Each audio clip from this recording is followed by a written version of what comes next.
मृदा हा पाठ शिकणार आहोत. पृथ्वीचा वरचा भूस्तर म्हणजे माती. मृदा निर्मितीमुळे मूळ खडक, प्रादेशिक हवामान, जैविक घटक, जमिनीचा उतार व कालावधी हे घटक विचारात घेतले जातात. या सर्व घटकांचा एकत्रित परिणाम मृदा निर्मितीत होतो. मृदा निर्मितीसाठी खडकांची आवश्यकता असते आणि ते खडकांचे तुकडे झाल्यानंतर मृदा निर्मिती होते.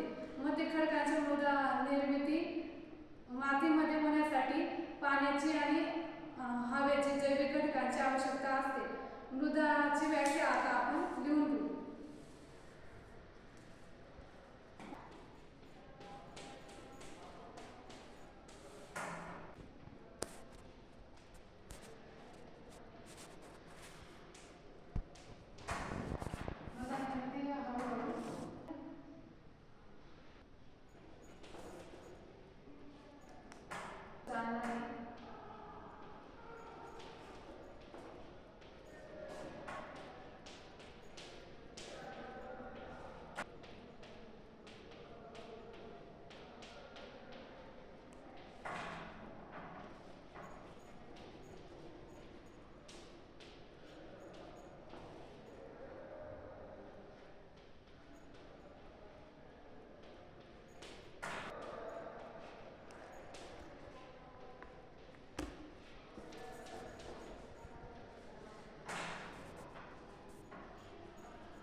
मृदेचे प्रकार कोणकोणते पडतात?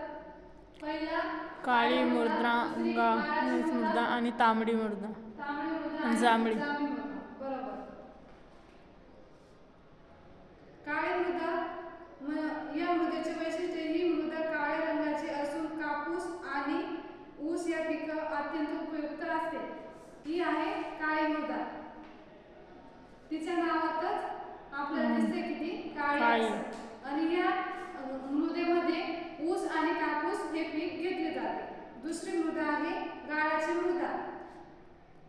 या मृदेचे वैशिष्ट्य नद्यांनी वाहून आणलेल्या गाळापासून तयार होते. सुपीक आणि उत्तम असते. भारताच्या मैदानी प्रदेशात आढळते. आहे गाळाची मृदा. ही आपल्या भारताच्या मैदानी प्रदेशात आढळते. तिसरा प्रकार आहे